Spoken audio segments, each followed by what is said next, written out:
Le réveil de l'info, c'est Atlantic Radio. Atlantic Radio, tous les jours, les décodeurs, le moment que vous attendez, on parle d'actualité, on décrypte l'actualité, tout ça avec le sourire, parce qu'on s'aime. Voilà, c'est tout simplement ça. Et la pluie surtout. Donc, temps automnal magnifique. Automnal hivernal. Déshabillé, de me mettre en short, etc., etc. Enfin voilà, pour fêter. Alors, tout à l'heure, dans la deuxième partie, ce sera l'international de la semaine, Afid Boutaleb, qui est là pour évoquer les sujets d'actualité internationaux. On parlera de ce qui se passe au Mali, autour de Bamako, dans le Sahel, c'est super important. Et puis on reviendra également sur le voyage du pape au Liban, qui a été très important pour... Premier voyage. Premier voyage, très important pour le Liban. Et puis, on va commencer avec un sujet sur les jeunes et le marché du travail. Alors, c'est un sujet à tiroir aujourd'hui parce qu'on va parler d'une super enquête que vous avez fait chez DRH.ma. Oui. Youssef El Amal, bonjour. Bonjour Franck. Afid Boutaleb, bonjour. Bonjour Franck. Et on va en parler parce que c'est une enquête sur le stage de fin d'études, le PFE, c'est ça ? Exactement. Et vous avez interrogé des entreprises, des DRH, des entreprises de plus de 250 personnes. Donc à peu près 148 DRH ont répondu à vos questions. Un échantillon assez représentatif. Et les réponses sont incroyables. C'est clair. D'ailleurs, il faut les saluer, les DRH qui ont répondu à cette enquête, parce qu'ils ont été super honnêtes. Mais en fait, parce qu'ils ont aussi un intérêt par rapport à ces réponses, parce qu'ils veulent se positionner par rapport à ce qui se fait sur le marché, et surtout défendre ça auprès du DG pour avoir plus de budget pour organiser. C'est ça, d'accord. donc il y a des intérêts. Un outil stratégique, c'est et surtout, l'étude donc, elle a été faite il y a 2 semaines. L'objectif, c'est un parti pris, on s'est concentré principalement sur les grandes entreprises, c'est pour ça qu'on a ciblé l'effectif de plus de 250 personnes, justement pour nous intéresser qu'aux entreprises potentiellement qui sont structurées qui ont une équipe RH. Oui, tout à fait. On a bien compris. On va revenir tout à l'heure sur cette enquête, parce que là, je voudrais faire, en termes journalistiques, on appelle ça une fausse ouverture. Sur le sujet, c'est la journée internationale du handicap aujourd'hui, et je voulais qu'on parle 2 secondes du handicap et de l'emploi au Maroc. La présence des handicapés dans les entreprises, c'est pas top. Écoutez, on prépare quelque chose dans ce sens-là, parce que on a aussi une étude qui est en cours pour évaluer un petit peu toutes les pratiques. Moi, j'aimerais juste recadrer un petit peu tout ce qu'on fait comme travail chez DRH.ma, parce que on se concentre que sur les grandes entreprises. Il ne faut pas oublier que le tissu économique n'est pas composé que des grandes entreprises. On en parle quasiment tous les jours, on parle des PME, des TPME, etc. Mais j'avoue qu'on ne parle pas souvent des grandes entreprises. En ce moment, avec le PLF, on parle beaucoup des PME, des TPME, des plus petites entreprises, mais c'est vrai qu'on ne parle pas souvent des grands navires. C'est clair. Et pour parler un petit peu de l'handicap et comment les entreprises, on a très très bons exemples d'entreprises qui ont intégré ça au niveau de leur indicateur RH. Et moi, du moins, c'est intégré au niveau de l'indicateur RH. Ça veut dire que je vais pouvoir le mesurer. Oui. Et le constat, il est assez simple, c'est que toutes les actions qui sont menées par les DRH nécessitent aujourd'hui des budgets. Et tant qu'il n'y a pas de budget, on ne va pas pouvoir... parce que lorsqu'on parle budget, ça veut dire qu'il y a une autorisation à haut niveau pour dire que, OK, par rapport à ce sujet, donc je mets des budgets. Et ça veut dire que c'est le message qui est lancé, c'est une priorité. Exactement, c'est une priorité. Donc je veux avoir des résultats et je veux aussi me positionner. Aussi, par rapport aux grandes entreprises, je pense qu'il y a beaucoup de choses qui sont faites dans ce sens-là. Maintenant, il faut mettre en lumière toutes ces pratiques.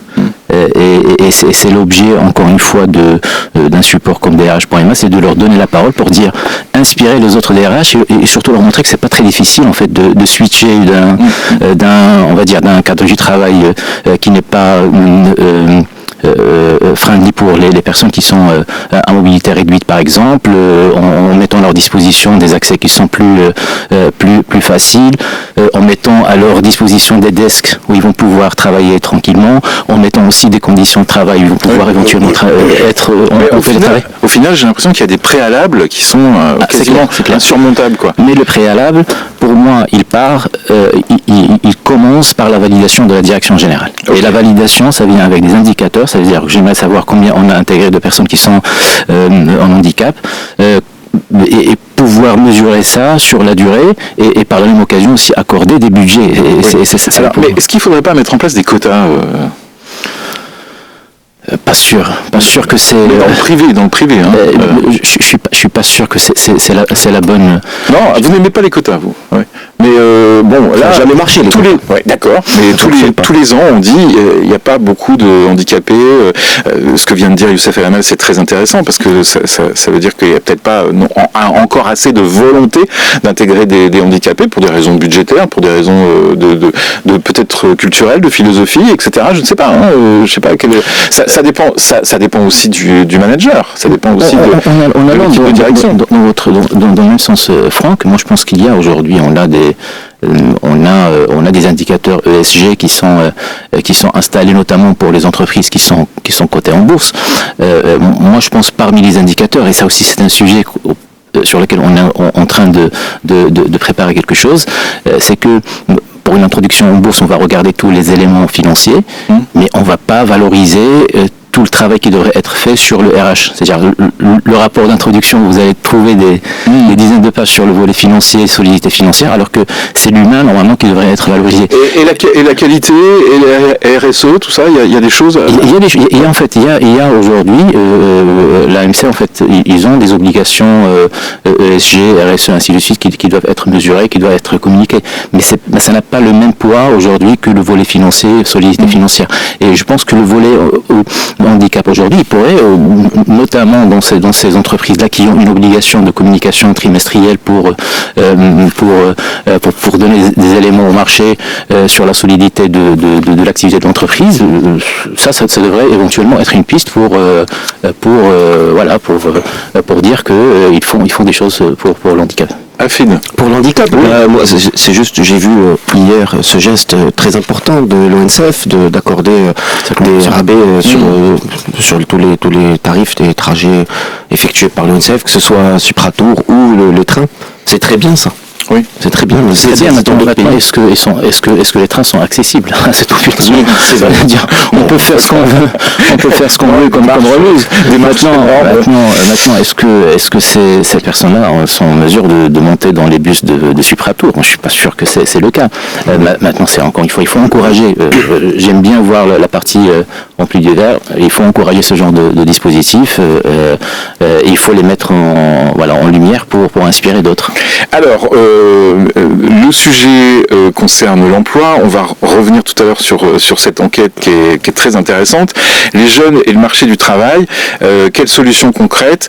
On est en pleine adoption d'une loi de finances. L'emploi fait partie des priorités. L'emploi des jeunes fait partie des priorités. J'ai envie de vous dire, c'est pas la première fois. On a tendance à tout mélanger. Or, chez les jeunes, il y a les NEET. Les NEET, c'est pas de diplôme, c'est ni en formation, ni en éducation. Donc, ce sont des jeunes qui sont complètement écartés du marché de l'emploi et qui sont chez eux. Et j'ai envie de vous dire, depuis longtemps, on essaye de régler ce problème, mais on n'y arrive pas. Pourquoi on n'y arrive pas, Afid? Je peux pas vraiment vous dire, mais là où c'est crucial, je pense aujourd'hui, parce que c'est des débats qui s'imposent à tout le monde. Parce qu'on est dans une société très jeune. Oui, alors oui, mais on a quand même fait un sacré chemin. On n'est plus vraiment dans les schémas d'avant. Je crois qu'avec le dernier recensement, on a vu que la population vieillit maintenant. Aujourd'hui, on est passé à un stade où commence à vieillir parce qu'il y a eu des efforts considérables depuis les années 60 pour accélérer la transition démographique. Ça a été vu au Maroc, ça a été vu aussi en Tunisie. C'est parmi les deux pays vraiment du sud méditerranéen qui ont fait cet effort si on avait suivi des schémas comme ceux de l'Égypte ou de l'Algérie, aujourd'hui, il y aurait 55 millions de Marocains. Vous imaginez? Donc, on est 37 millions. Donc, il y a eu vraiment un effort pour réduire la population, ce qui est très important au vu des challenges, parce qu'aujourd'hui, l'intelligence artificielle, on le sait, va détruire des pans entiers de l'économie, et il faut faire des têtes bien faites. Il faut encourager les langues étrangères, en plus de la langue nationale et des langues nationales. Et il faut encourager les raisonnements et pousser les gens à l'entrepreneuriat. C'est ça l'avenir. Youssef, pourquoi on n'y arrive pas? Pourquoi on n'y arrive pas? Est-ce que finalement les mesures de l'État, elles servent à quelque chose? Est-ce que par exemple ces grandes entreprises dont vous parliez tout à l'heure, elles doivent pas être plus moteurs dans l'emploi des jeunes? Je ne crois pas que la solution viendra des grandes entreprises. C'est là où, encore une fois, il y a beaucoup de dispositifs qui sont orientés grandes entreprises, PME, qui sont structurés et qui peuvent suivre d'un point de vue administratif, éventuellement pour des contrats d'insertion, ainsi de suite, alors qu'on oublie que 92% du tissu économique il est composé principalement de TPE. Donc c'est vers cette population d'entreprises qu'il faut s'adresser et vers cette population d'entreprises qu'il faut aller chercher d'emploi. Alors lorsqu'on pose la question à ces TPE, ils nous disent aujourd'hui je recrute pas. Oui, parce que on revient toujours à la croissance. Si on avait 6-7% de croissance, ce serait plus simple. C'est clair. Et si on avait beaucoup plus de pluie, ce serait encore plus simple, parce qu'il y aura plus de personnes qui sont dans le rural. Mais surtout, il y aura plus de jeunes qui resteront au rural, ils viendront pas chercher des emplois. C'est vrai. Voilà, toujours les mêmes problématiques. On va s'interrompre. On revient juste après les infos de Karim Droné. Et aujourd'hui, premier sujet, on parle des jeunes et du marché du travail, et on va tout de suite revenir avec mes deux décodeurs du jour, Youssef et Lamal, le patron de DRH.ma, entre autres, et Hafid Boutaleb, analyste géopolitique. Bonjour Franck. On parle du Mali, c'est ça. Tous les jours, vous scrutez l'actualité internationale. C'est ça. Ouais, c'est bien. Tout à l'heure, on va parler du Mali, on va parler du pape au Liban également.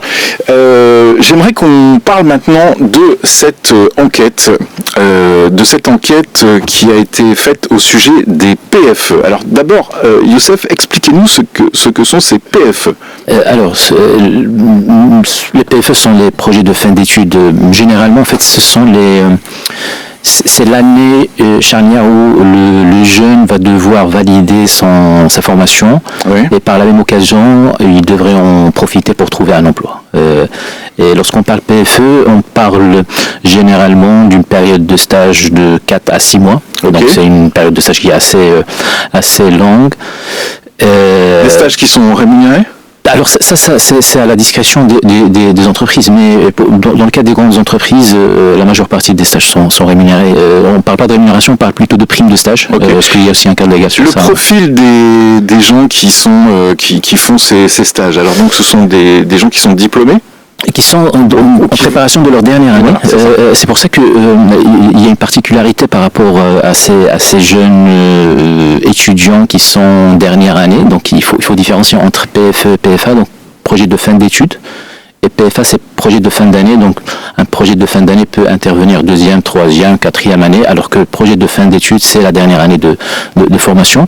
La particularité de cette population, c'est que sur le marché marocain, il y a un décalage de calendrier.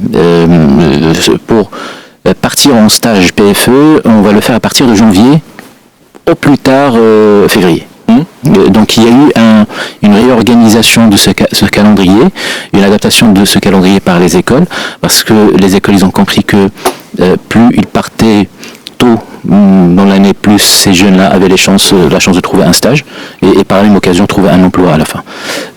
Lorsqu'on parle stage PFE, pour moi, de nature, ça devrait être un stage pré-embauche. Alors, pour qu'on comprenne bien, deux questions. Est-ce que sont les écoles, par exemple, on va prendre une école de commerce, par exemple, qui va avoir des contacts avec des grandes entreprises pour envoyer donc des étudiants en stage, ou est-ce qu'il y a dans chaque entreprise, idéalement, un monsieur ou madame PFE qui gère ça? Les deux. Les deux.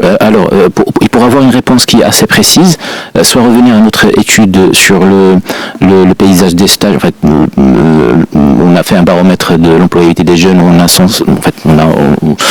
cherché l'information, est-ce que les écoles avaient structuré la politique des parents stages, est-ce qu'ils ont quelqu'un qui est en charge des stages, et ainsi de suite. On a une étude qui est assez détaillée et en début janvier, il y aura la deuxième édition de cette étude. Donc, ce qu'il faut noter, c'est pour les écoles qui sont sérieuses, ils ont un responsable relation entreprise. Le responsable relation entreprise, son rôle, c'est de prendre contact avec les entreprises qui recrutent ou qui prennent des stagiaires et qui préparent la mise en relation entre ces étudiants et les recruteurs dans le cadre de la campagne PFE. Du côté des entreprises, pareil. Les entreprises qui sont sérieuses et surtout celles qui recrutent plusieurs stagiaires, une centaine de stagiaires, il y en a qui prennent des centaines de stagiaires, ils ont un responsable de relation avec les écoles. Ouais. Pour l'objectif, c'est de préparer la visite des écoles, identifier les meilleurs profils et pouvoir organiser l'arrivée de ces étudiants en entreprise. Donc, ce qui n'est pas forcément le cas dans la majeure partie des écoles. Ce qui n'est pas forcément le cas dans la majeure partie des grandes entreprises. D'accord. Question, quand on fait ses études à l'étranger, par exemple, est-ce que on peut faire son PFE au Maroc ? On a aujourd'hui des cas de figure où, notamment dans l'hôtellerie, on va prendre des stagiaires qui sont issus d'écoles connues à l'international, qui vont venir au Maroc pour des stages longue durée, et qui sont généralement des stages rémunérés. On va prendre la personne en charge par rapport à son hébergement et on va même la recruter par la suite. Alors, les résultats, de l'étude, si je prends par exemple le premier résultat qui me vient là, 71% des entreprises n'ont pas de politique de stage pleinement formalisée. J'insiste sur le mot pleinement formalisé. Ouais. Alors, on a posé, en fait, la question, elle était assez simple. Est-ce que dans votre entreprise, vous disposez d'une politique de stage formalisée ? Et il y avait 3 réponses. Donc la première, c'est oui, formalisée à jour. La deuxième, formalisée mais partiellement actualisée. Et la troisième, non formalisée. Donc il y en avait dans 71% des cas des DRH qui nous disaient il existait, s'il y a une politique, maintenant, soit il n'est pas écrite, soit il n'est pas actualisé. Ce qui veut dire qu'il y a cette volonté de... Ça veut dire quoi ? Oui, mais alors ça il faut le prendre avec beaucoup de recul parce qu'il ne faut pas oublier que ce sont des professionnels. Lorsque vous adressez à un DRH, vous lui dites vous prenez des stagiaires PFE, oui, je prends des stagiaires et la campagne est déjà lancée au mois de septembre, mais c'est pas formalisé, c'est pas écrit.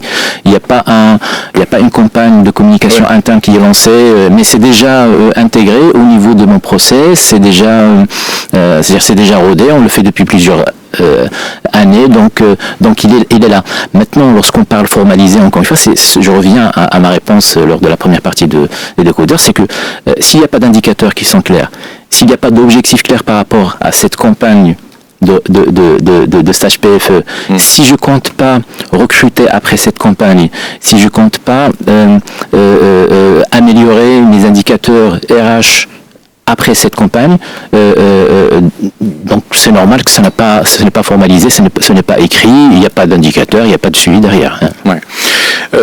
Il y a tout un tas de chiffres. Si on devait résumez-moi un petit peu les résultats de cette enquête. En résumé, en fait, les résultats de cette étude qui est accessible, qu'on mettra le lien sur les replays, c'est les entreprises qui ont compris que aujourd'hui, le stage c'est un vrai vivier pour aller chercher les futurs recrues. Et ils vont commencer à le faire dès le mois de septembre via une campagne qui est déclarée, qui est structurée, qui est accompagnée d'outils qui sont mis à la disposition des tuteurs, des encadrants, des équipes RH, qui est accompagnée par un recensement de besoins, parce que n'importe quelle campagne de stage doit débuter par un recensement de besoins pour savoir quels sont les besoins demain pour remplacer telle personne qui va éventuellement partir à la retraite, ou bien pour préparer un besoin en termes de productivité dans telle ou telle structure. Donc, pour ces entreprises-là qui ont intégré ce process dans leur politique de recrutement, ils arrivent aujourd'hui à réduire les coûts de recrutement. J'imagine, bien sûr. Oui, parce que si on prend par exemple le cas d'une banque, on pourrait prendre le cas d'une banque. Finalement, un PFE c'est pas mal parce que après on peut commencer la formation rapidement, quoi. On peut identifier des profils qui sont intéressants. Et même des nouveaux profils, parce que les banques ont besoin de cybersécurité, ont besoin de faire beaucoup de choses. Donc c'est surtout ça, c'est que c'est gagnant-gagnant. Je veux dire gagnant pour la personne qui arrive et qui du coup va se retrouver dans le bain tout de suite avec identification des possibilités dans l'entreprise. Hein. Et puis voilà. Donc c'est. Et ce qui est si important dans cette démarche, c'est que la majeure partie des DRH avec lesquels on discute, ils nous expliquent qu'aujourd'hui, la formation n'est pas en adaptation par rapport à leurs besoins en termes de compétences. C'est pour ça que mettre en place une politique de stage au sein de l'entreprise, ça leur permet pendant 4 à 6 mois de récupérer un profil que techniquement il est bon, et pouvoir le préparer par rapport à la culture de l'entreprise, pouvoir l'outiller et voir comment il se comporte. Donc on va voir le volet soft skills aussi, mettre en pratique certaines on va dire comportement, comment il va se comporter lorsqu'il va travailler au sein c'est-à-dire que là, après, on va le mettre dans un circuit RH, donc forcément, on va évaluer un petit peu au niveau des soft skills, ça va être important. Comment on fait pour inciter ces entreprises à s'organiser un peu plus, à signer plus de conventions avec des écoles, à presque automatiser cet accueil? Ça passe par encore une fois, par l'intérêt en termes de structuration de la politique RH. Lorsque j'ai un besoin aujourd'hui de monter en compétences, j'ai 2 façons de faire. Soit aller chercher des profils qui se trouvent déjà sur le marché, donc avec le risque à ce que cette personne ne soit pas très adaptée par rapport à la culture de l'entreprise, ne soit pas très maniable en termes de process parce qu'il a une façon propre à elle de faire les choses, donc qui n'est pas forcément en phase par rapport au process de l'entreprise, alors que le stage permet cette flexibilité et permet d'aller chercher ces jeunes-là et surtout de compléter leur formation par des cas pratiques pendant 4 à 6 mois. Et c'est un laboratoire en fait pour observer le comportement de ces jeunes et pouvoir identifier les meilleurs.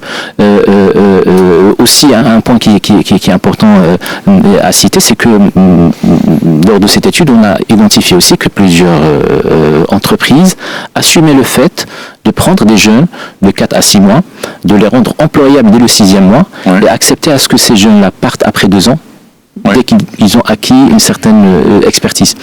Donc ils ont intégré ça même dans leur business model, en disant que j'ai 30% de ma force de production qui est composée principalement de juniors, que je vais prendre à la sortie d'école, ça va me coûter moins cher parce que le salaire d'un sortie d'école reste accessible en comparaison avec quelqu'un qui a de l'expérience, et accepter à ce que ces jeunes-là partent après 18 mois, parce qu'ils auront accumulé suffisamment d'expérience, et après 18 mois, potentiellement, ils vont tripler leur salaire. Donc j'accepte à ce qu'ils partent.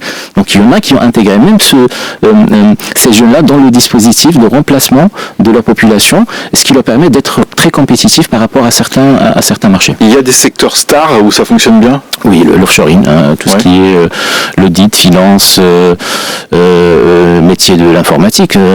Ces jeunes-là, on va les reprendre à la sortie d'école encore une fois. Ils vont être placés en tant que juniors.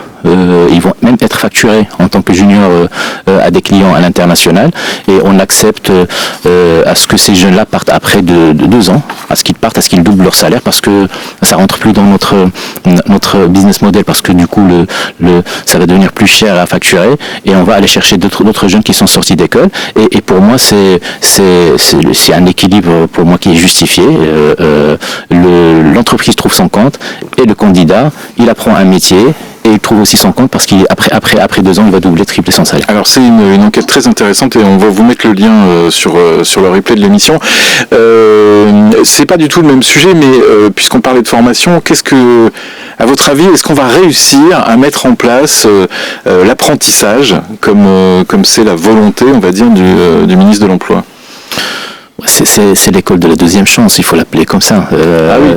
Oui, c'est un modèle qui fonctionne très très bien. Oui. Et c'est un peu péjoratif. Oui, mais écoutez, non, pour moi, écoutez, on est en contact avec beaucoup d'associations qui font ce travail-là.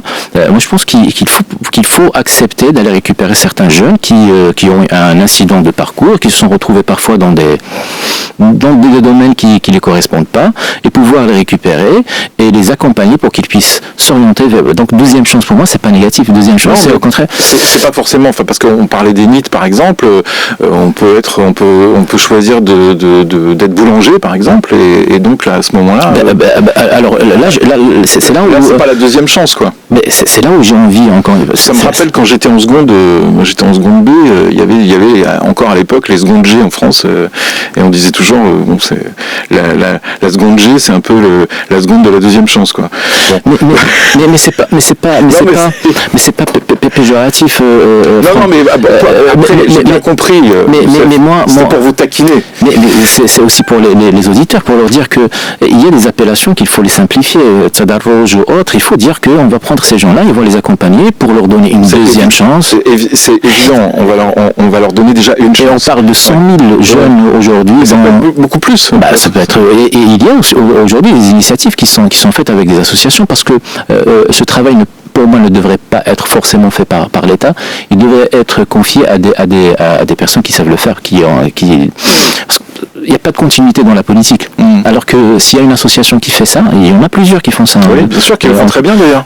On pourra en citer, je vais pas le faire mais il y a une vraie thématique autour de l'école de la deuxième chance, et il y a de vrais résultats qui sont très concluants par rapport à ces actions. Pour reprendre mon exemple de boulanger, évidemment, il y a aussi des énormes entreprises qui font de la boulangerie. Oui. Donc, il y a des DRH aussi.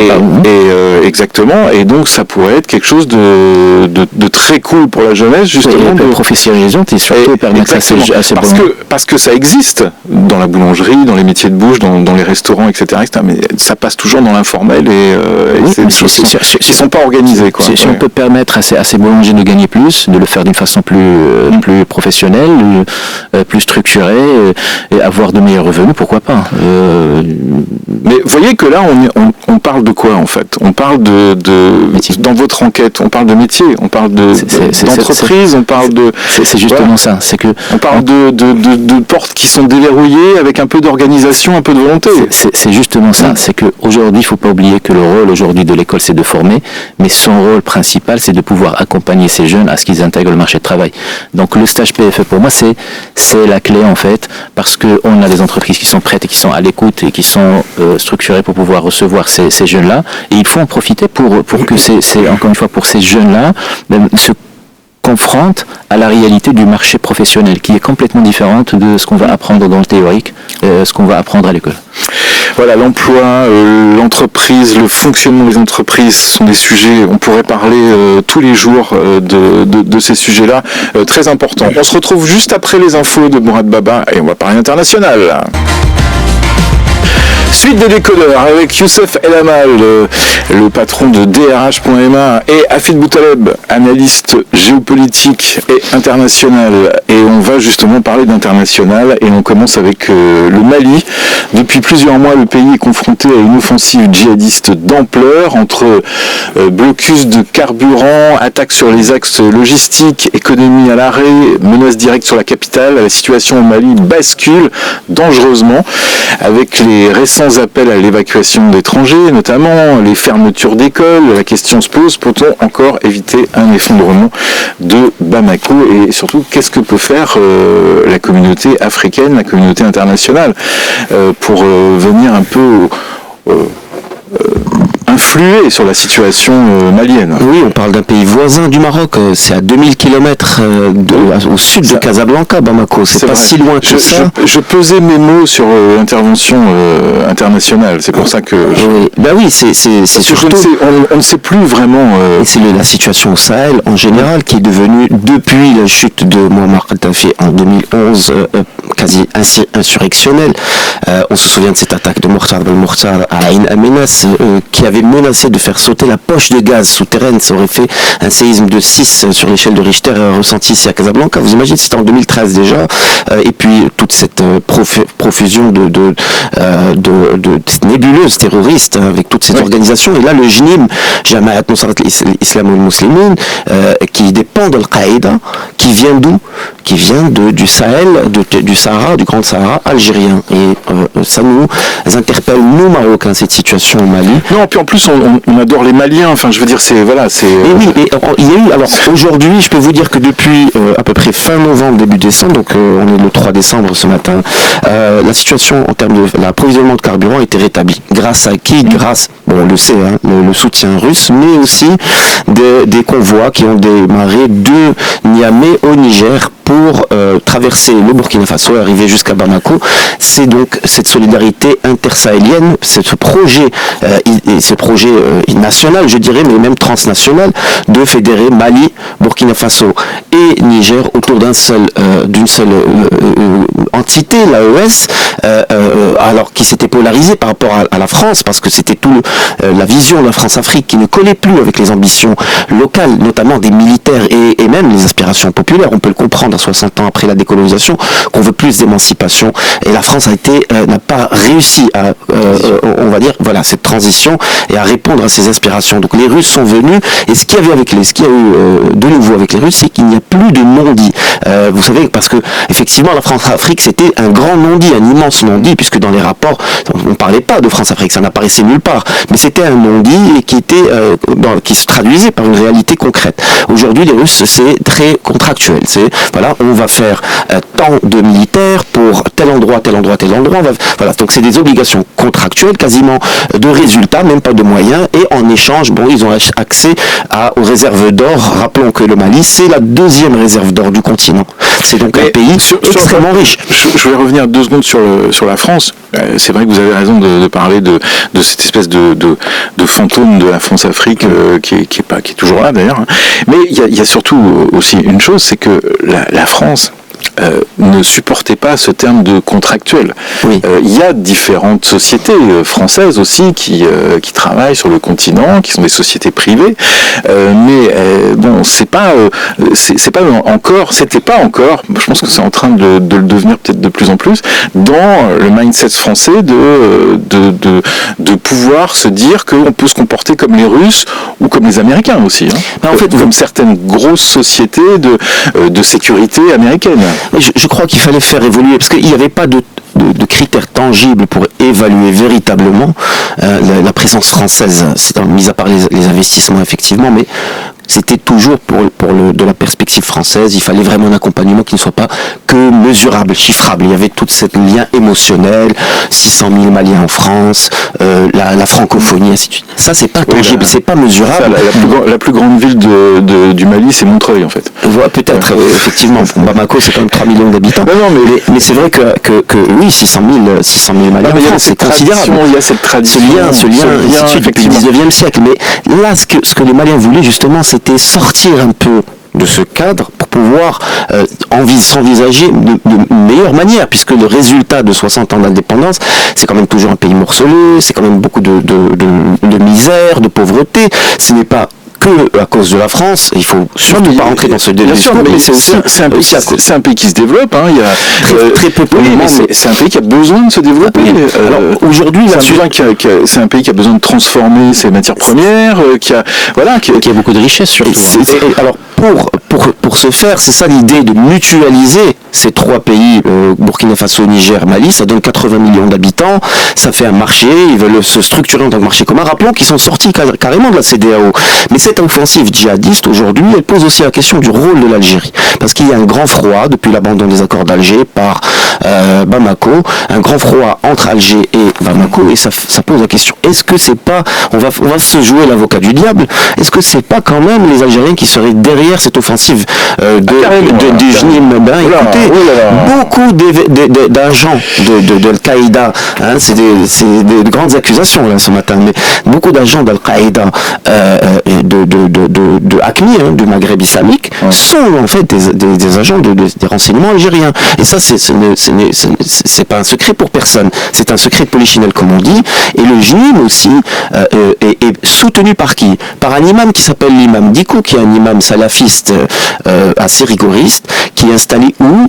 À Alger, qui est protégé et soutenu par les militaires algériens. Une question, est-ce que c'est dans l'intérêt de l'Algérie? Est-ce qu'il est une poche Al-Qaïda ou autre au sud, avec un accès rapide vers les ressources aussi de gaz et autres, qui sont pas le franchement. Alors, ce qui a été de l'intérêt de l'Algérie depuis quand même un demi-siècle, c'est la déstabilisation de toute la région du Sahel, avec le soutien du Polisario, l'armement du Polisario, l'attaque contre les militaires marocains pendant 15 ans jusqu'au cessez-le-feu de 1991, et beaucoup de ces éléments du Polisario, comme c'est une milice armée qui a besoin donc des trafics, ils ont besoin donc de créer des zones poreuses, de grandes zones poreuses. Le sud algérien est très poreux, on ne sait plus qui rentre, qui sort, il n'y a pas de véritable surveillance des frontières, il y a souvent des affrontements, même des fois interethniques entre tribus Touareg et non-Touareg, ça fait des dizaines de morts, même sur le sol algérien.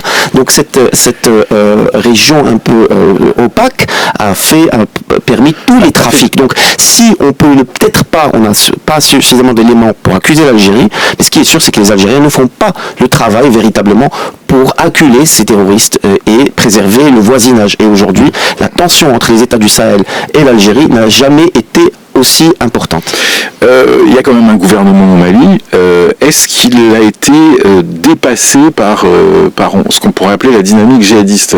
C'est-à-dire que faut bien se rendre compte qu'on a du mal à imaginer ce que peut être ce que peuvent être ces djihadistes qui tout d'un coup se mettent à monter sur une ville comme Bamako. C'est pour ça que c'est nouveau. Ça représente combien de personnes? Plusieurs milliers de combattants, etc. Donc le gouvernement n'a rien pu faire par rapport à ça. En fait, c'est ça ce qui pose la question. C'est un peu louche comme offensive, parce que quand même, pour mobiliser plusieurs milliers de combattants, il faut d'abord les rémunérer, il faut les nourrir tous les jours, il faut qu'ils soient équipés en armement, pour pouvoir se défendre et pour pouvoir attaquer. Donc, d'où proviennent ces fonds? Et à qui profite le crime surtout? Puisque aujourd'hui, ceux qui sont mis en difficulté, c'est surtout aussi les Russes, parce qu'il faut prenons de la perspective de Moscou, ils ont perdu la Syrie l'année dernière sur une offensive surprise de djihadistes. D'ailleurs, s'il y a une minute, je parlerai un peu de scénario qui est élaboré à partir d'Alger pour remplacer Assimi Goïta, donc le président de la transition au Mali, qu'on accuse aussi d'être président d'une junte.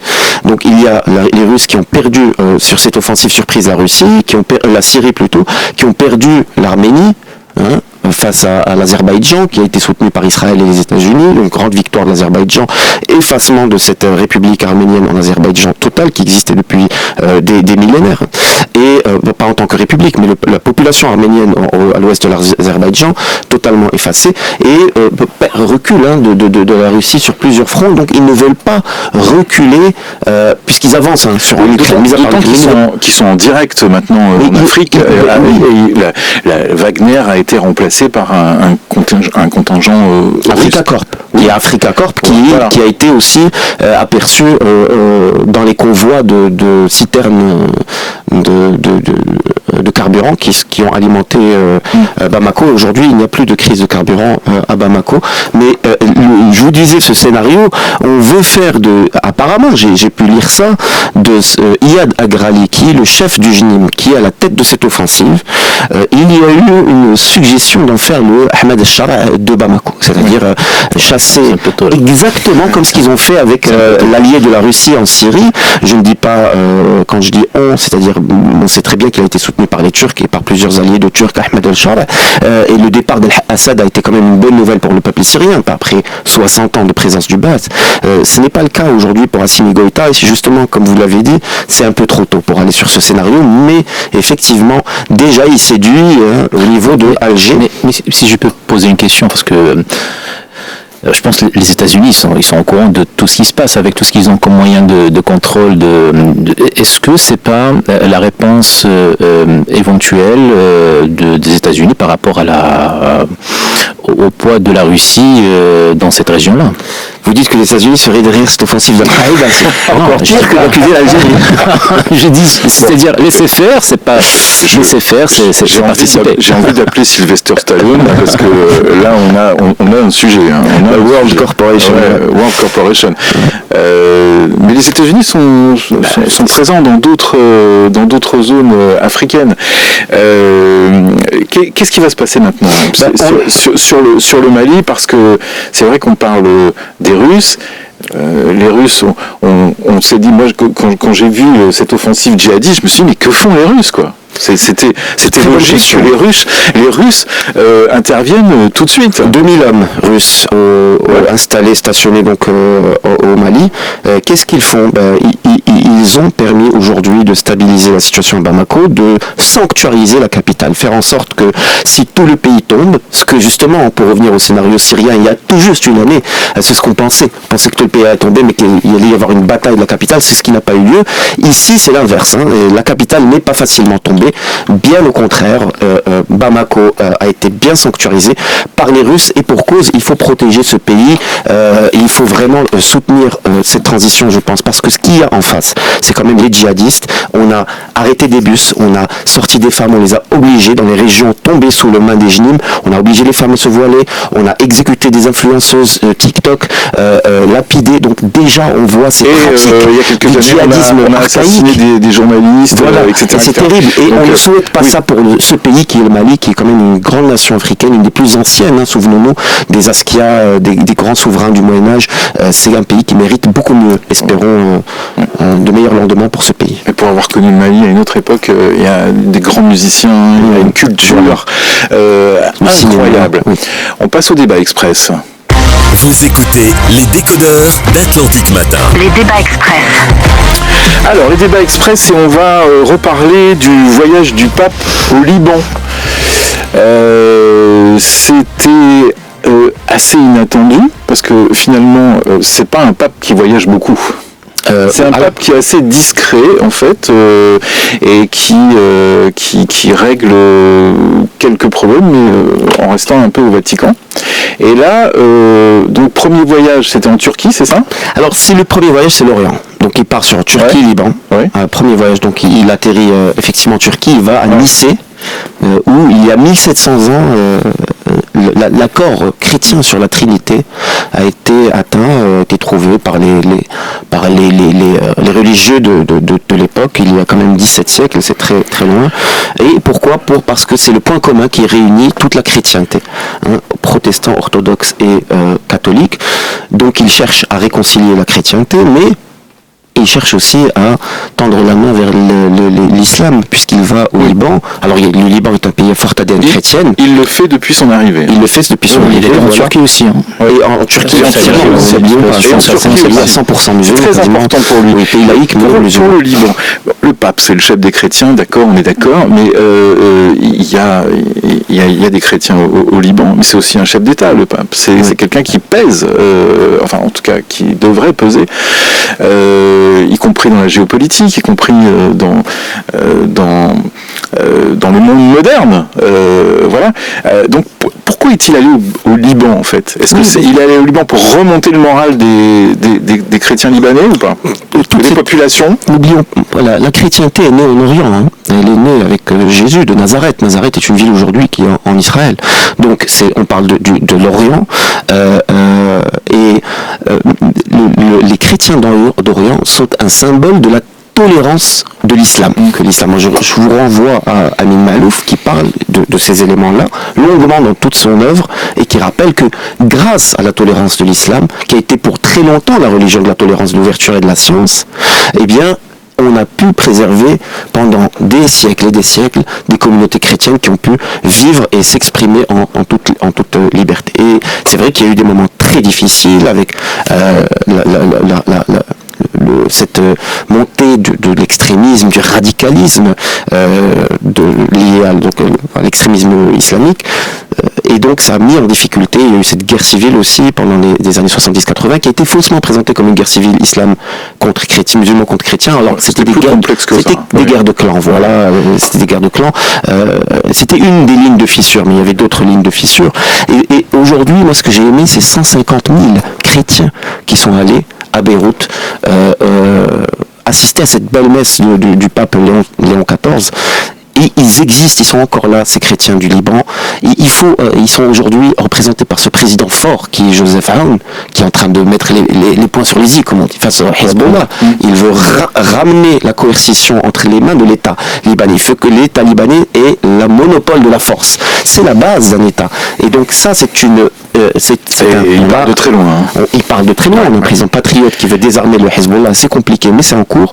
Et cette messe de 150 000 chrétiens, c'est un message fort pour avoir un État libanais fort pour faire face à cette vérité expansionniste malheureuse que l'on constate à Tel Aviv de la part du sionisme messianique. En tout cas, je trouve, on en a parlé quand on a préparé cette émission, je trouve que le voyage du pape a permis de mettre en lumière la situation actuelle des Libanais, et avec des exemples, ces drones qui passent à Beyrouth, les avions, les menaces, le manque d'argent, cette économie qui ne peut pas redémarrer pour l'instant, et c'est extrêmement touchant parce que comme la diaspora libanaise, elle est très présente partout.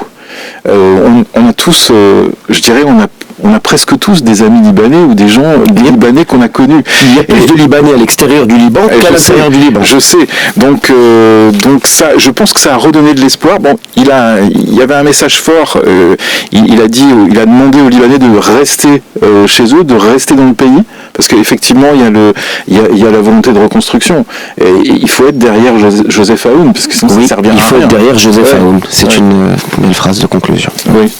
Alors, débat express, on en a parlé tout à l'heure, mais sur le ton de la plaisanterie, mais c'est assez drôle, je voulais vous en parler, vous n'étiez pas à l'écoute tout à l'heure. Est-ce que vous savez combien coûte une heure? Il faut que je le retrouve, hein. J'ai beaucoup de notes le matin, donc une heure de Air Force One. L'avion présidentiel. Évidemment, on va parler de Trump. Hein. C'est sorti dans le HuffPost hier. C'est une enquête du HuffPost. Le Air Force One, ça coûte 273 063 $ de l'heure de vol. Alors, pourquoi parce que c'est gros, hein. Oui, en stationnant aussi, il consommait, donc voilà. Pourquoi sécurité, en maintenance. Pourquoi je vous parle de ça? Parce que, d'après le HuffPost, le président américain aurait déjà coûté 70,8 millions de $, depuis le début de son deuxième mandat, en golf. Ah bon? Il joue au golf. Et il joue au golf en Floride. Donc il mobilise Air Force One pour y aller. Il y va en Air Force One. Il passe actuellement, d'après le HuffPost, à peu près 12% de son temps à jouer au golf. Voilà. Et ils ont calculé que à la fin de son mandat, il allait dépasser les 300 millions de $, qui sont donc payés par le contribuable américain. Et oui, et une des meilleures c'est quand même génial. Une des meilleures façons de faire affaire avec Trump, c'est de jouer avec lui au golf et de le laisser gagner. Apparemment, ça marche. Non, il joue bien, apparemment. Il y a certains replays, il est pas mal, hein, en handicap. Même en trichant, en récupérant quelques balles. À votre avis, ça fait avancer le monde qui continue à jouer au golf? Pour un joueur de golf, je ne prendrais pas de position sur ce sujet-là. C'est le parcours le plus cher du monde. Il a reçu Ursula von der Leyen. Oui, mais peut-être que si Zelensky joue au golf, ça se passerait mieux. Oui, voilà, peut-être. Messieurs, vous avez été parfaits comme d'habitude. Merci Youssef El Amal, merci Hafid Boutaleb. C'est déjà fini, hein. Ça passe vite. Hein. À très très bientôt dans les décodeurs. La suite, c'est les informations déjà avec Karim Dronet. Tant pis pour elle.